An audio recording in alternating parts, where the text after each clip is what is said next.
Hi, this is Z, and this one's G.I. Joe #2. I've already put up the G.I. Jane one, and there's 3 G.I. Joes that died during the rescue that went wrong. So here we go. This is G.I. Joe 2. What can be said about my friend? When he came to me, I immediately said no. He had a good life and college educated and could do most anything. He was in the military and in Iraq when, following orders he had made to a split decision in a second. Some soldiers had died recently at a checkpoint. Sometimes following orders and acting on what you know are 2 different things. The crew was in command uh, of the replacements of those who died at this checkpoint. He had been there 3 days, and the situation come up almost identical to the one that cost 7 soldiers their lives. Those who had died had followed orders to the T and paid for it with their lives. This time, number 2 saw what was happening as his team was moving into position, as the orders did when he ordered them back. Then he ordered to close the gate and took the offensive positions and acted accordingly. In the end, he made the right call, and they lived, and the bad guys died. But due to his actions, it created a controversy within the military. They were in a rock and a hard place situation. If he would have followed orders blindly, they would have all died as the others, but stepping as he did, he broke protocol, yet acted according to his training. The military did not know what to do, and with his duty and honor, he denied them the decision and made it for them. He resigned, and that was acceptable to the military. Good guys won, bad guys lost. He saved the military from having to make a decision that would have been more legal than practical. His team went on without consequences, and the military saved face. Number 2, addicted to his life. What do you say?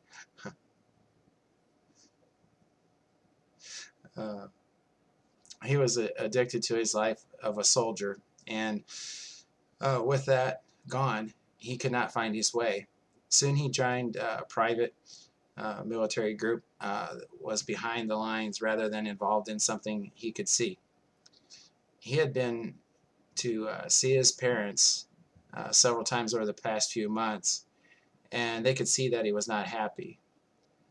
When I had turned him down, it was after he had left the military. After he joined the private security contractor for quite some time, he was happy. But as time passed, and with his advancement, he got lost. His father called me and asked if there was any chance that I could rethink letting him join the Quest ECSS. I told him that I understood that I was told him that he understood he would not be paid. His father laughed and told me how much money he had been making and never really spent any of it. So I told him to have his son give me a call. This guy called me and used the words "yes sir" and "copy that" and "outstanding." I told him to cut the crap and ask him if he wanted to walk into the darkest things he would ever see, and when it was over, one day the light would be waiting for him. There was a long pause, and I thought about saying something, but I knew he was ready and just wanted to make the contract in his head before answering me. Then he spoke. Z, can I promise you, or can you promise me that? I told him yes, without a doubt in my soul. Then again, long pause. Then he said, Z, I really want to see that light. Number 2 was with me the last time I was in Thailand and was shot and stabbed.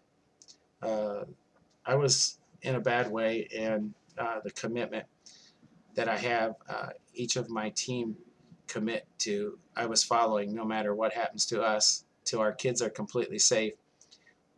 We then, and only then, can worry about ourselves. That was a moment that, when we looked into each other's eyes, that I knew all his beliefs about what we were doing became more real than anyone could describe. He was always 100% with the quest, but after that day, he excelled. When I tell people about how it is possible for a soul to be rebirthed while still alive, from positive to positive, uh, this would be my definition. He amazed me in many ways. I remember one day when he had just rescued several kids in an impossible rescue. He asked the commander on the ground to talk to me on Viber. I could not. I could hear him in the background, and the commander told him no, to shut up. I told him that it was okay, and she put him on. I saw his face, and before I said anything, I saw him so complete. Someone who had found purpose and knew it. He glowed. Then he spoke in just a few words to me that I think only me and him would know until now. He said, "Z, uh, we are." I'm sorry. He said, "Z, we are all just copies of each other, aren't we?" Then he looked at me in the phone and smiled. That was the last time I saw him. God bless him. He was a friend to me and to everyone he met. He will not be forgotten. Thank you.